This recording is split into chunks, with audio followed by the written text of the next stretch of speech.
Sativa era la viva imagen de la alegría, una sonrisa de estrella de cine, un carácter tan brillante como una mañana soleada, y una risa contagiosa que la hizo destacar incluso en la escuela secundaria. Le encantaba todo lo que traía felicidad. Los días soleados, los colores vivos, la buena comida, y simplemente disfrutar de la vida. Una joven llena de sueños, graduada en ciencia del deporte, que soñaba con trabajar en fitness y como masajista. Su vida era un lienzo de posibilidades, pero en este lienzo radiante había una sombra, un flagelo rojo andante en forma humana. Taylor. Él era el tipo de hombre sobre el que las madres susurran: "No me gusta". Y las amigas se preguntan en voz baja: ¿estás segura de que está bien con él? Llevaban 3 años juntos. Imagina el Día de Acción de Gracias en noviembre. Sativa estaba lista para volver a casa en Washington, para el pavo y los cálidos abrazos de su familia. Sin embargo, en un giro del destino, o quizá una manipulación deliberada, se encontró en Cancún, México, con Taylor. Él era un hombre que simplemente no sabía perder. Alguien que descargaba su frustración y furia primero contra los muebles, luego contra la gente y finalmente contra ella. 2 días después de llegar a este paraíso, la comunicación con Sativa se cortó. No hubo llamadas ni mensajes, solo un silencio ominoso. Este silencio fue roto por el sonido más aterrador que una madre podría escuchar. Una llamada desde el consulado. Era finales de noviembre de 2021. Jamie Bayó, la madre de Sativa, contestó el teléfono, a pesar de no reconocer el número. Su mundo se volcó en el momento en que un empleado del consulado estadounidense en México pronunció las palabras escalofriantes. Su hija, Sativa Transue, fue encontrada muerta, en su habitación de hotel en Cancún. El cuerpo de Sativa no solo carecía de vida, sino que la evidencia visual indicaba que había soportado algo espantoso. No había un solo lugar en su cuerpo que no estuviera cubierto de hematomas y lesiones. Aquí no termina la historia de unas vacaciones. Lo que realmente comienza ahora es una dolorosa crónica sobre el miedo, la sangre y la trágica indiferencia sistémica, donde un paraíso se convierte en la cámara de tortura para una víctima atrapada con un psicópata. La familia, encabezada por Jamie y la hermana de Sativa, Micaela, se enfrentó a un muro de kilómetros y barreras lingüísticas, pero tenían preguntas y una inquebrantable necesidad de justicia. Ellos sabían que Sativa había intentado escapar, incluso en el último segundo, con su bolso al hombro, pero no lo había logrado. Este no es un romance tropical, es una escapada mortal. Para comprender la magnitud de la pérdida, primero debemos recordar la vida que fue arrebatada. Sativa Transue nació el 19 de mayo de 1995 en Spokane, Washington. Cuando cumplió 12 años, su familia se mudó a Cheney, un lugar que ella consideraría su verdadero hogar. Sativa no era una hija única. Tenía una hermana, Micaela, con quien compartía un vínculo extraordinariamente fuerte.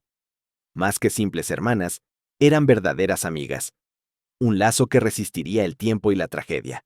Sativa asistió a la escuela secundaria de Cheney y se graduó en 2013. Su camino académico la llevó a la Universidad de Eastern Washington, donde se dedicó a estudiar ciencia del deporte.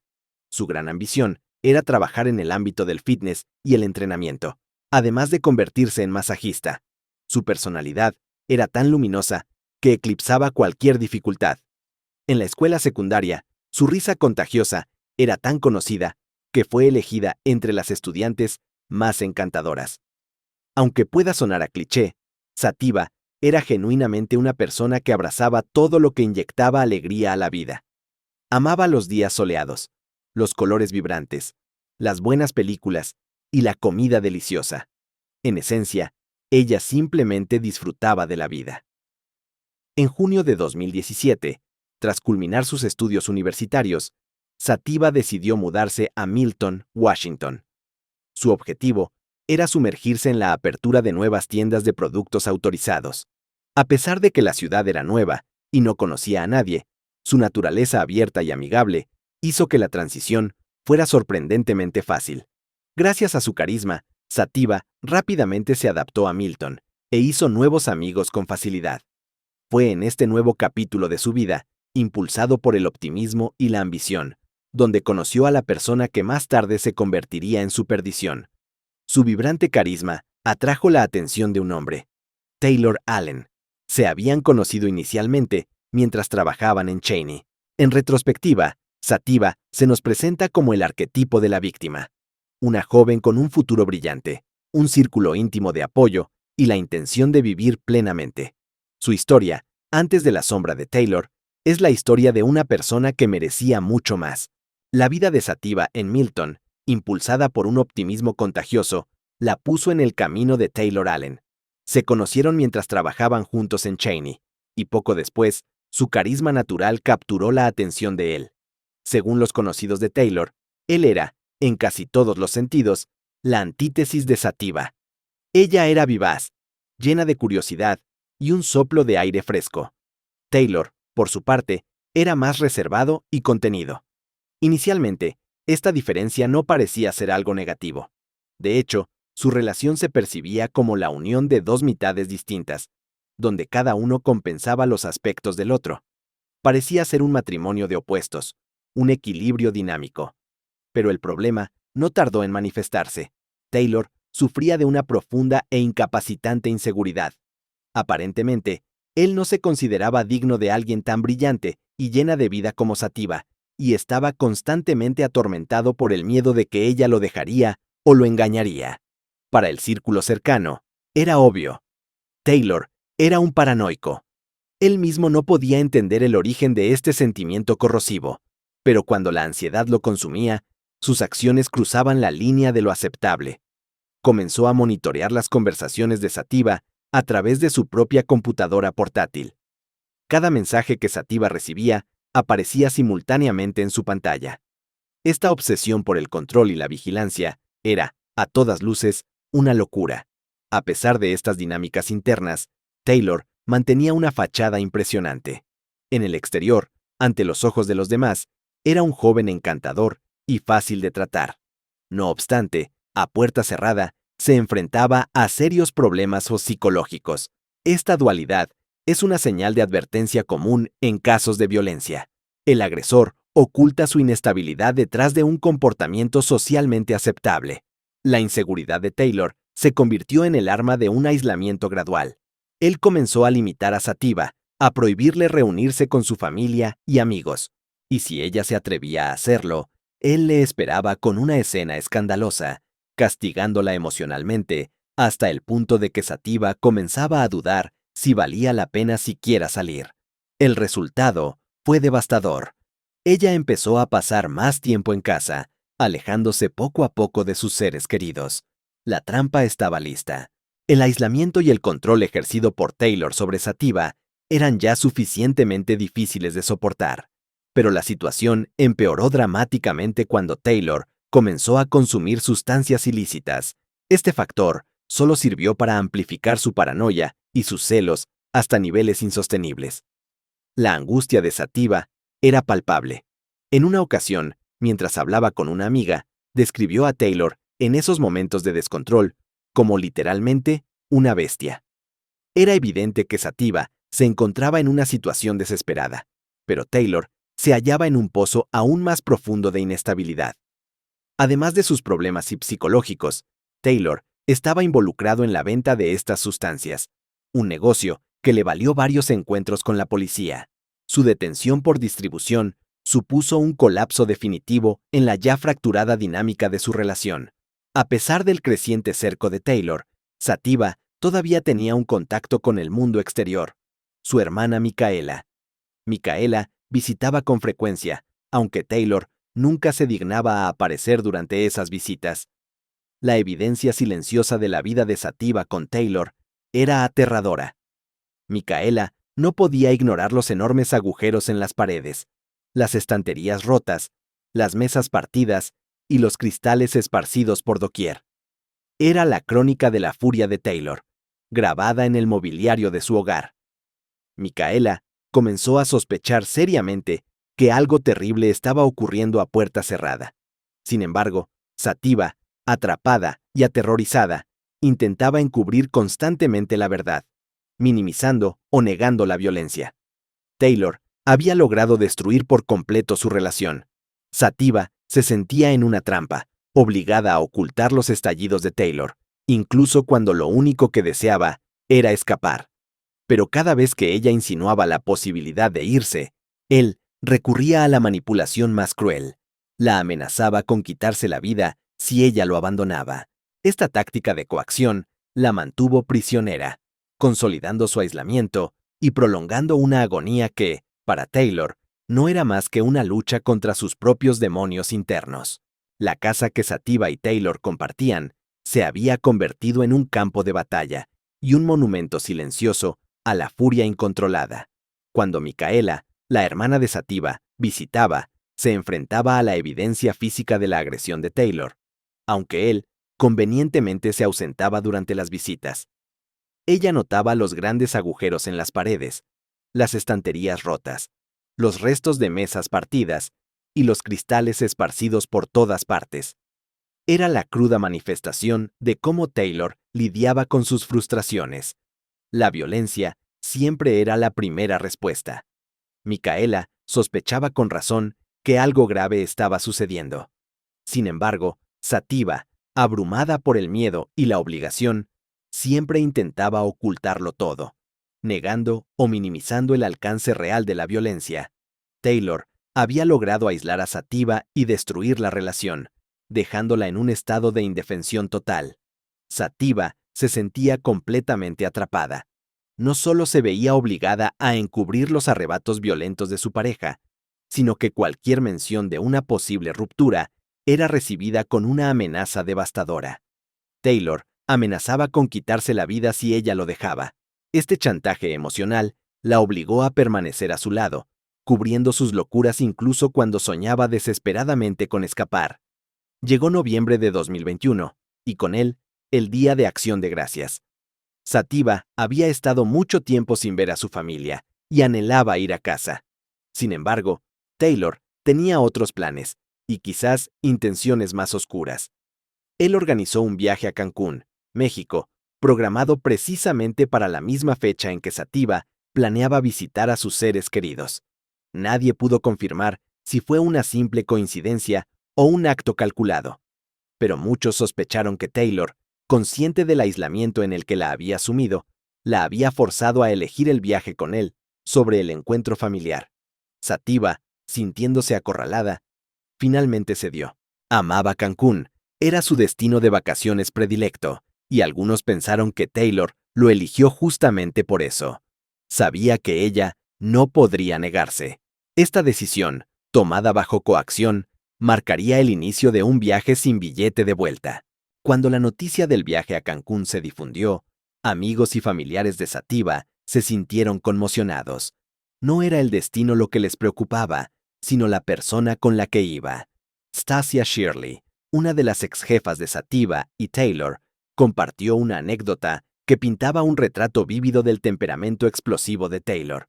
Stacia relató un incidente que ilustraba perfectamente el nivel de su ira.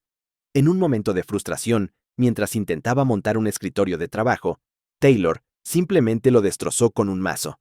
Este caso dejó claro que Taylor no tenía la más mínima capacidad para manejar la frustración o la decepción, y su agresividad se volcaba regularmente sobre su entorno. Los muebles eran solo el primer objetivo. Taylor y Sativa habían estado juntos durante 3 años. Durante ese tiempo, Sativa había intentado romper la relación en múltiples ocasiones, pero Taylor, en cada intento, encontraba las palabras precisas para manipularla y hacer que regresara. Era evidente que luchaba contra problemas internos graves, pero su manera de lidiar con ellos era arrastrar a Sativa a su oscuridad. Sativa finalmente accedió a ir a Cancún. Sin embargo, esta vez, ella había tomado una firme decisión interna. Tan pronto como regresara a Milton, rompería con él definitivamente. Para ella, el viaje era la última concesión antes de recuperar su libertad.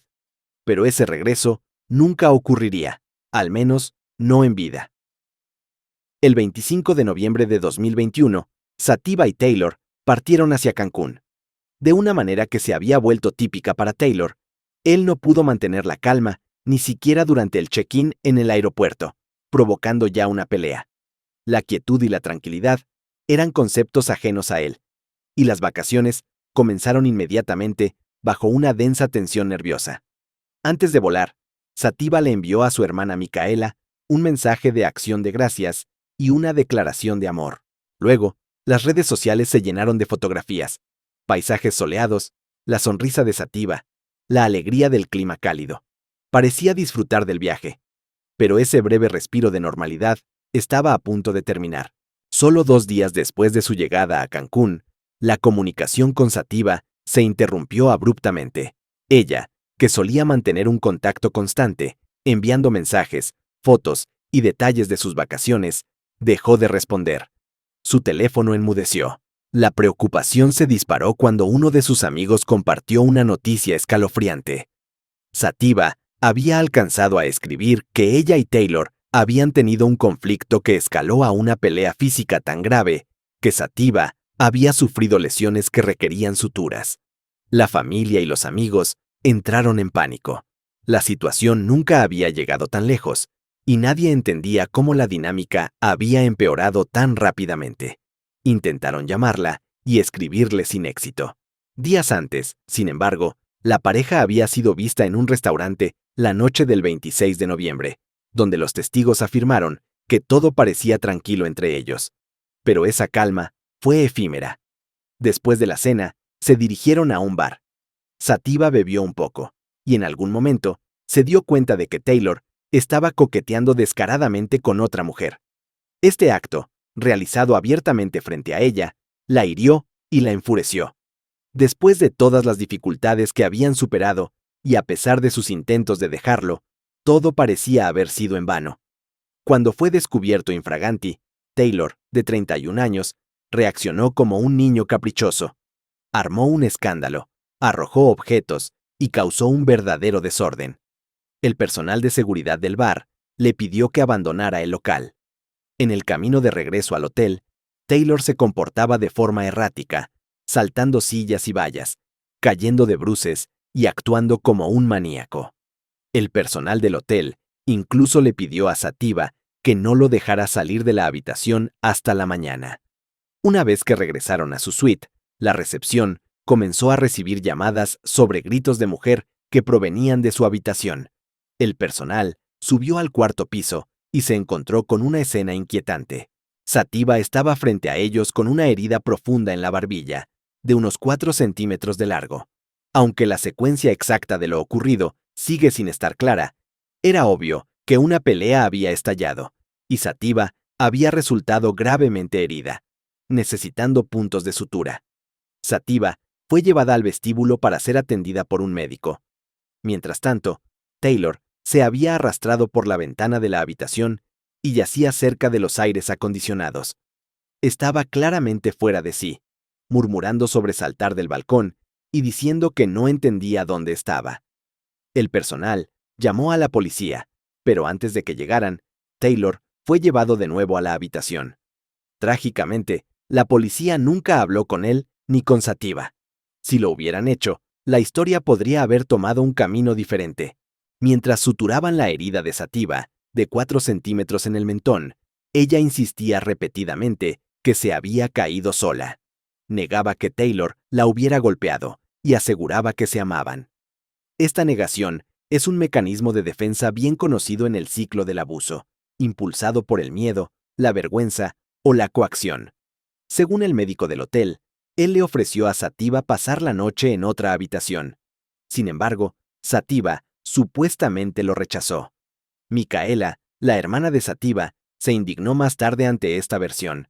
Ella estaba en un país extranjero, no hablaba el idioma y acababa de ser víctima del comportamiento brutal de un hombre que le triplicaba el tamaño.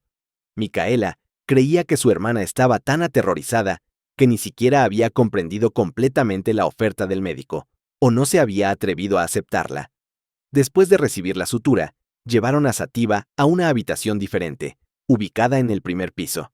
La razón: evitar que Taylor pudiera saltar de nuevo por la ventana, como había intentado hacer antes. Pero lo que sucedió después es una laguna oscura en la búsqueda de justicia. Ya entrada la noche, los vecinos volvieron a escuchar gritos de mujer que provenían de su habitación. A diferencia de la primera vez, en esta ocasión nadie llamó a la recepción. Nadie contactó a la policía. Todos los que escucharon los gritos simplemente se dieron la vuelta. Incluso el jefe de seguridad del hotel escuchó los gritos y optó por no intervenir. Los empleados y el personal de seguridad supuestamente le tenían miedo a Taylor, un hombre grande y agresivo. Sin embargo, eran ellos quienes estaban a cargo de la seguridad de los huéspedes. Al final, el miedo y la indiferencia se impusieron al deber. Se acobardaron y no intervinieron. Esta inacción selló el destino de Sativa. La noche que siguió a la primera confrontación fue un periodo de terror incalculable en la nueva habitación de la primera planta. Se sabe que, en la oscuridad profunda, los vecinos volvieron a escuchar gritos de mujer que emanaban de la habitación de Sativa y Taylor. Pero esta vez, el silencio fue la respuesta. Nadie llamó a la recepción. Nadie alertó a la policía. Todos los que oyeron los gritos simplemente se encogieron de hombros y se retiraron. El jefe de seguridad del hotel también los escuchó, y sin embargo, no emprendió ninguna acción. La explicación que surgió fue sombría. Los empleados del hotel y el personal de seguridad supuestamente temían a Taylor, un hombre grande y agresivo. Eran, irónicamente, los responsables de la seguridad dentro del hotel, pero finalmente optaron por el miedo antes que por la intervención. Su inacción fue la complicidad final de un sistema indiferente. A la mañana siguiente, Taylor salió de la habitación. Estaba limpio y tranquilo, un contraste escalofriante con el caos de la noche anterior. Se acercó a la recepción e informó que su novia se encontraba inconsciente. Cuando el personal finalmente abrió la puerta, se encontraron con una escena de horror. Sativa fue hallada boca abajo en el suelo, junto a la cama. Su cuerpo, de pies a cabeza, estaba cubierto de hematomas y contusiones. Era una visión terrible. Aún llevaba su bolso colgado al hombro. Parecía que, en sus últimos instantes, Sativa había intentado desesperadamente reunir sus pertenencias para huir de Taylor, pero no lo había conseguido. Cuando los investigadores llegaron, la verdad se hizo inmediatamente evidente. Sativa no estaba inconsciente, había perdido la vida. El cuerpo de Sativa fue enviado para la autopsia, y el médico forense confirmó lo impensable. Taylor la había golpeado con tal salvajismo que el cuerpo era irreconocible. Él mismo, con sus propias manos, la había llevado a la muerte.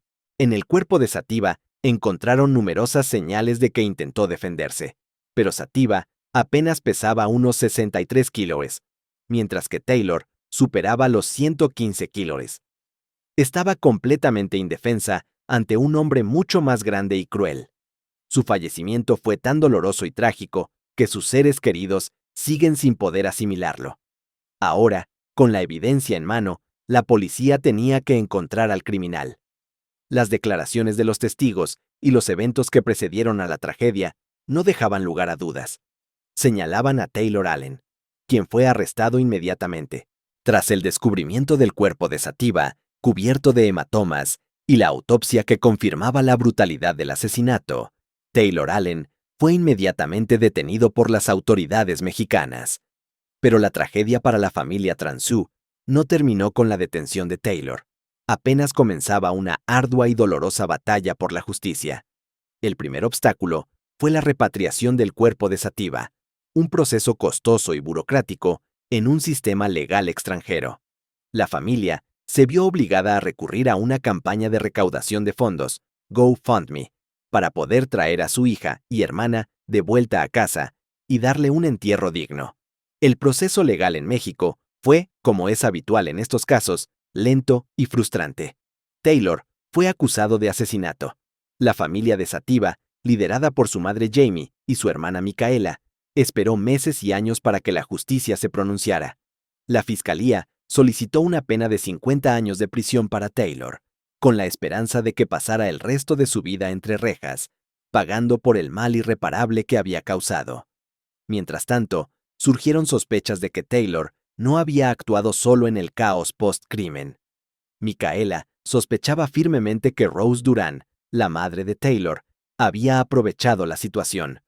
Según Micaela, Rose había intentado entrar en el apartamento de Sativa después de su muerte, y finalmente se produjo un robo.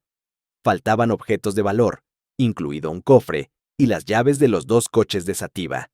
La intrusión se sospechó a raíz de múltiples llamadas insistentes de Rose al complejo de apartamentos. Cuando le negaron la entrada por no figurar en el contrato de alquiler, las llamadas cesaron abruptamente, poco antes de que se registrara el allanamiento. A esto se sumó la situación de Shadow, el perro de servicio de Sativa. Rose Duran se había quedado con el perro, a pesar de que Sativa nunca lo había autorizado. Micaela reveló que su hermana tenía la intención de recuperar a Shadow de Rose justo después de sus fatales vacaciones. Este día nunca llegó, y ahora el perro también parecía estar prisionero. Para Sativa, la relación con Rose Duran siempre había sido tensa.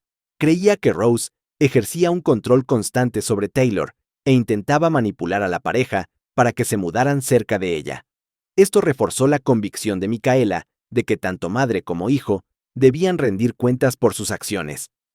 La historia de Sativa Transu, marcada por la belleza de su vida y la brutalidad de su final, no es solo un sombrío cuento de true crime. Se ha convertido en una misión.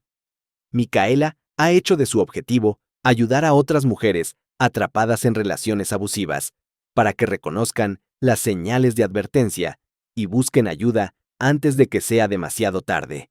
Ella está convencida de que su hermana Sativa querría que su trágica historia sirviera para cambiar las cosas y salvar otras vidas.